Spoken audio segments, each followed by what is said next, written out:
তো যেই কথা বলতেছি আসলে আপনারা দেখছেন যে কি অবস্থায় সে রাস্তায় পড়েছিল। তো তার বাড়িতে যখন তার পরিবারের সম্পর্কে যখন প্রথম যখন তাদের বাড়িতে যাই, নরসিংদীর তার বাড়িটা হলো রায়পুরা থানা, নরসিংদী জেলা, আর কবিরপুর গ্রাম। তো কবিরপুর গ্রামে যখন প্রথমে আমরা নরসিংদীর স্বেচ্ছাসেবক দের সাহায্য নিয়ে যখন যাই, তো স্বেচ্ছাসেবক যারা গেছে তারা আসলে আমার পূর্ব পরিচিত, অনেক বছর ধরে পরিচিত। তো তাদেরকে নিয়ে গেছি। তো এই মানুষটার বাড়িতে যখন যাই, তার বাড়িতে তার ভাবিদের সাথে আসলে যোগাযোগ হয় এবং তার চাচার সাথে। তো সেটার আমাদের কাছে কিছু ফুটেজও আছে, গোপনে রেকর্ড করেছি। যাই হোক, ওই বিষয়ে যদি না বলি, যে তাদের যে সন্তান হারিয়ে গেছে বাকি রাস্তায় যেভাবে পোকায় খেয়েছে, তাদের সন্তান যে এই অবস্থায় হারিয়ে গেল বাকি পোকায় খেয়ে ফেললো বাকি মৃত্যু পথযাত্রী, তাদের ছবি দেখে বাকি তাদের গল্পটা শুনে তাদের মধ্যে কোনো চোখে কোনো পানি সেটা ফুটাও দেখি নাই। তো না দেখার কারণে যাই হোক, তার আসলে তার ভাবিদের দোষ দিয়েও লাভ নাই, তাদের দোষ দেব, তারা অন্য বাড়ির মেয়ে। তো আমরা বললাম যে আপনারা তো মহিলা মানুষ, আপনাদের অভিভাবক কে আছে তার সাথে আমরা একটু কথা বলবো। তো তার অভিভাবক তাদের দুলাভাই, তো তাদের দুলাভাইকে ফোন দিলাম, তাদের বোনরে ফোন দিলাম, তার দুলাভাইরে ফোন দিলাম যে আপনারা একটু আসেন, আমরা ঢাকা থেকে আসছি। বলে আমি তো আসতে পারবো না। তো আমি বলছি আসবে কে? তার যে ছোট ভাই সেও বাড়িতে ছিল না, সেও ছিল দূরে। তো আমরা বলছিলাম যে আমরা ঢাকা থেকে এত দূর দিয়ে আসছি, আপনাদের কোনো রেসপন্স পাইতেছি না, আপনারা দূরে থাকেন আর যেভাবে থাকেন যে ভাই আমরা আসতেছি, ঠিক আছে। তো তাদের কোনো রেসপন্স পাইনি, তারা পুরুষ মানুষকেও দেখা করে নাই। তো দেখা না করার কারণে আমরা মূলত ওনাদের সাথে ফোনে ওনার বোনের সাথে যোগাযোগ করি, যে নরসিংদীর স্বেচ্ছাসেবকরাই আসলে বলে যে শাকিল ভাই তো এত করছে আপনাদের রোগীর জন্য, তো সে এখন ঢাকা মেডিকেল কলেজ হাসপাতালে ভর্তি আছে। তো আপনারা একটু এখন, উনি তো অনেক করছে ওনার জায়গা থেকে, আপনারা এখন তার একটু দেখাশোনা করেন, বাকি তার চিকিৎসাটা করান। তো তার বোন বলছে যে আমাদের সামর্থ্য নাই, আপনারা দেখেছেন তাদের আসলে সামর্থ্য নাই। তার দুই ভাই, তারা হইল 3 বোন, 1 বোন মারা গেছে, আর উনি বাদে আরো 3 ভাই আছে, মোট 4 ভাই, উনি সহ আর 3 বোন। 1 বোন মারা গেছে, আর হলো ওনার যারা আছে মানে এখন আছে 2 বোন আর 3 ভাই আছে, 2 ভাই বিদেশ এবং 1 ভাই দেশে আছে। তো ওনারা বলছে যে ওনাদের সামর্থ্য নাই, ওনারা বিভিন্ন লোনের মধ্যে আছে, ওনাদের ভাইরা সমস্যার মধ্যে আছে, ধার দেনার মধ্যে আছে, ওনাদের চিকিৎসা করানোর টাকা পয়সা নাই।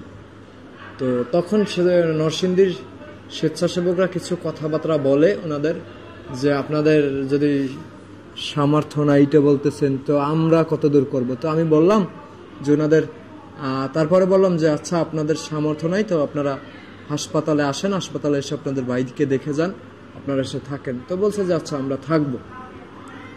তো থাকার কথা বলছে, থাকার কথা বলার পরে এটা দাও বুডুলিকো কই কি করছো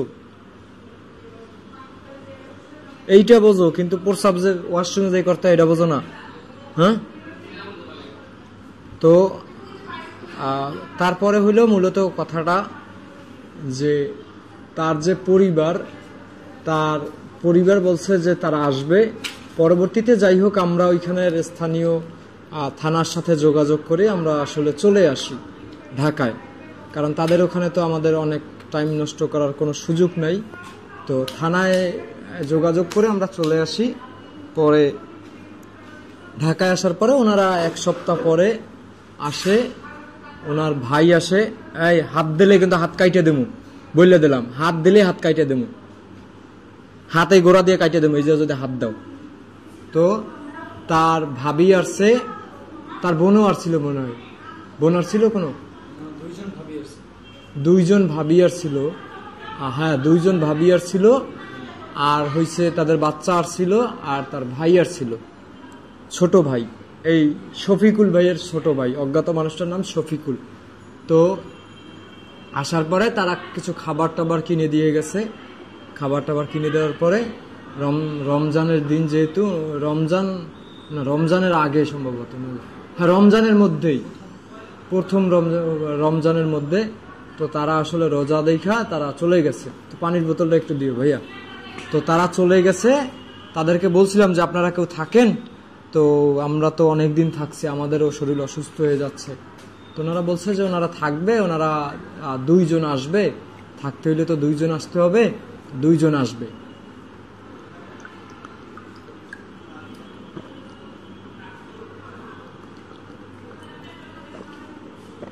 যাই হোক, বলছে যে 2 জন আসবে। তো পরবর্তীতে ওনারা বলে গেছে যে কালকে বাকি পরশু আমরা 2 দিনের মধ্যে আসব। তারপরে 1 সপ্তাহ পার হয়ে যাওয়ার পরেও তারা 1 সপ্তাহের মাথায় তার ছোট ভাই আসছে। তো ছোট ভাই আসার পরে এখন যে আমরা ঢাকা মেডিকেলের এমার্জেন্সি বিভাগের বিপরীত সাইডে 52 ইউনিটের 613 নম্বর কেবিনে আছি, এইটার আগে, এই মেন বিল্ডিং থেকে শিফট হওয়ার আগে, তখন আমরা 53 সি কেবিনে ছিলাম। তো থাকার পরে উনি মোট 1 সপ্তাহ থেকেছিল।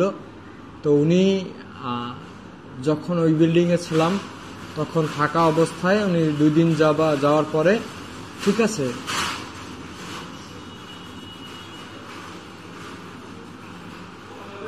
2-3 দিন যাওয়ার পরে আসলে ওই ঢাকা মেডিকেল কলেজ হাসপাতালের ওই ডাক্তাররা আমাদের ছুটি দিয়ে দেয়। তো ছুটি দিয়ে দেওয়া হয় যে কেবিন নিয়ে ঝামেলা।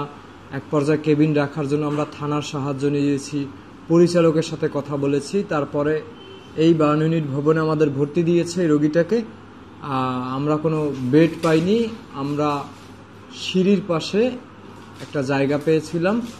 সেই জায়গায় আসলে আমরা, ভাই ওইটা লড়াই ছড়াইও না, এদিকে শব্দ আসে।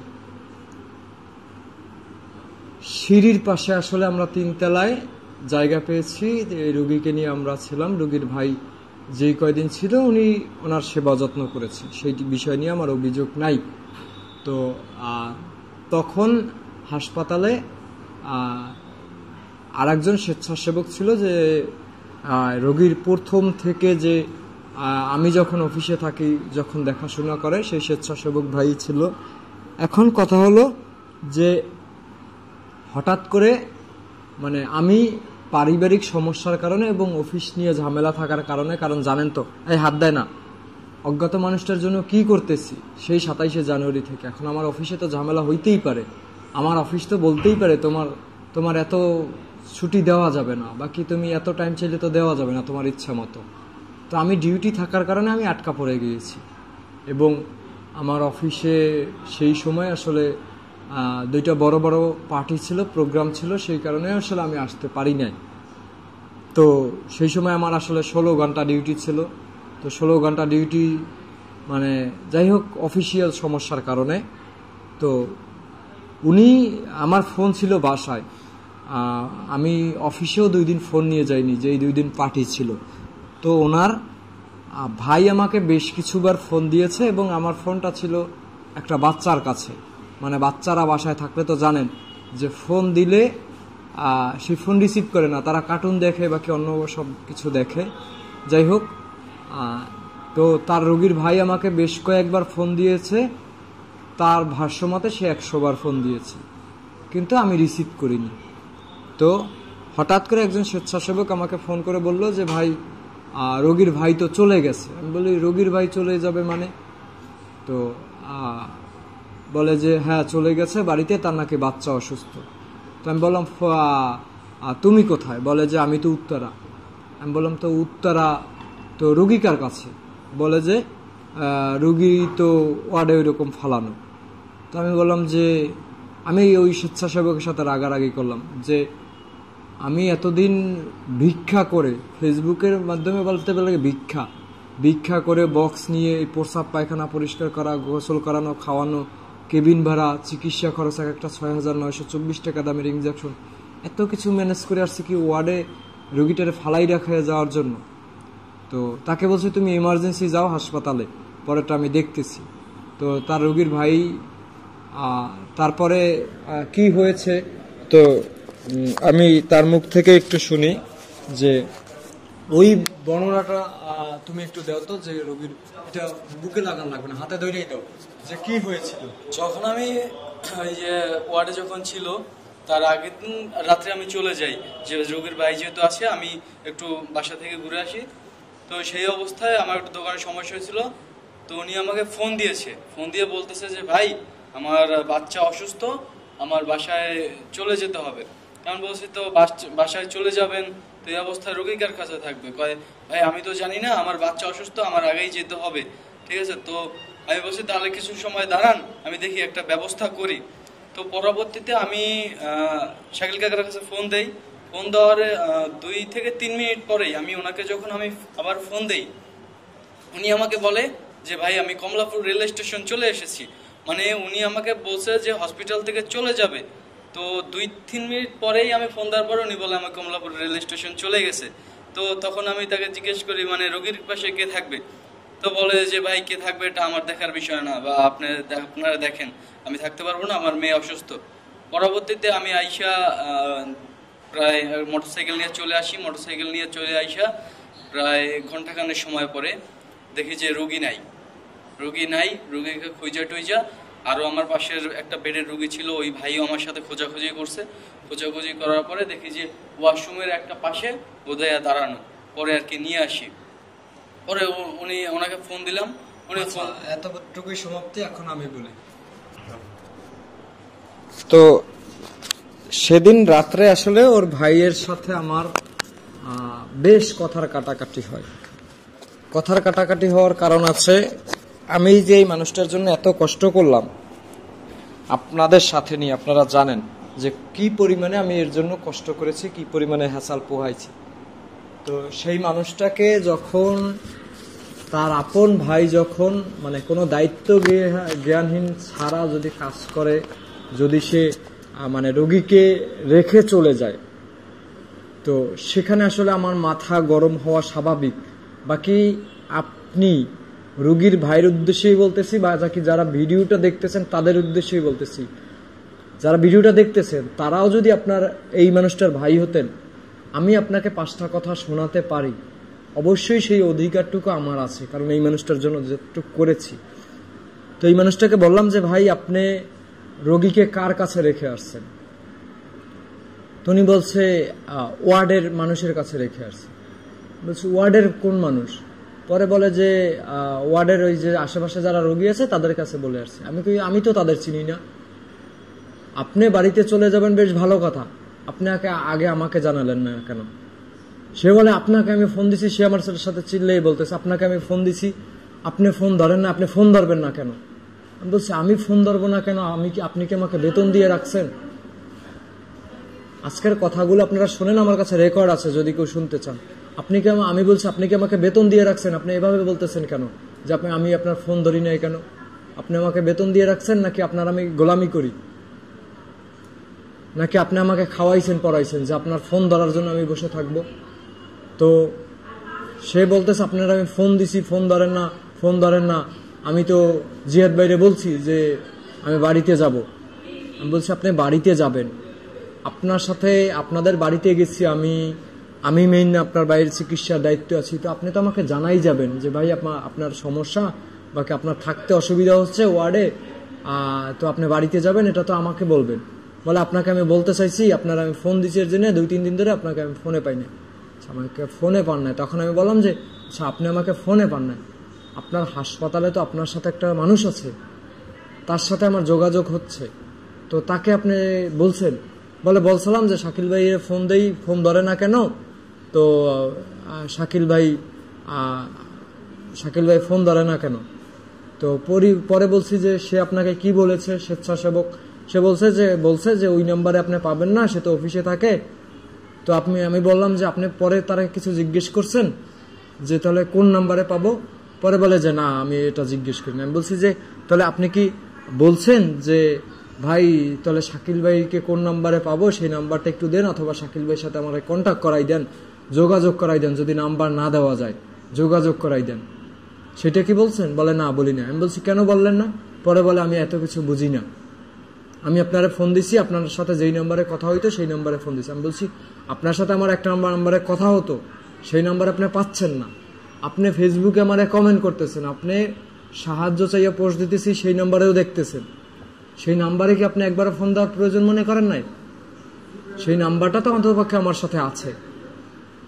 তো বাকি আপনার সামনে যদি স্বেচ্ছাসেবকের সাথে আমার সাথে কথা হয় কন্টিনিউ, আমি যদি স্বেচ্ছাসেবককে টাকা পয়সা পাঠাইতে পারি, তো সে তো মানে তার সাথে তো আমার যোগাযোগ আছে, তো আপনি তো আমার সাথে যোগাযোগ করার উপায় ছিল, তো আপনি কেন রোগীকে ফেলে রেখে চলে গেছেন? আর রোগী এখন খুঁজে পাওয়া যাচ্ছে না। তো ওনার সাথে আমার এটা নিয়ে বেশ কথার কাটাকাটি হয়। এখন দেশবাসী বাকি তার পরিবার সবার কাছে আমার প্রশ্ন যে আমি এই মানুষটার জন্য যা যা করেছি সেটা এই মানুষটার পরিবার যদি বাংলাদেশের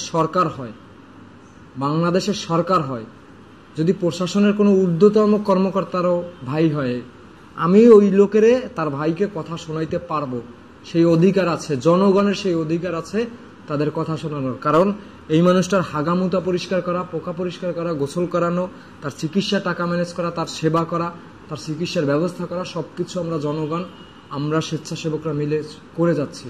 আমরা আপনাদের কথা শোনাতে পারবো। এই মানুষটার পরিবার যদি প্রধানমন্ত্রীও হয় দেশের, তো তারা উল্টা হইলে আমার কাছে জিজ্ঞেস করলো আপনি আমার ফোন ধরেন নাই কেন?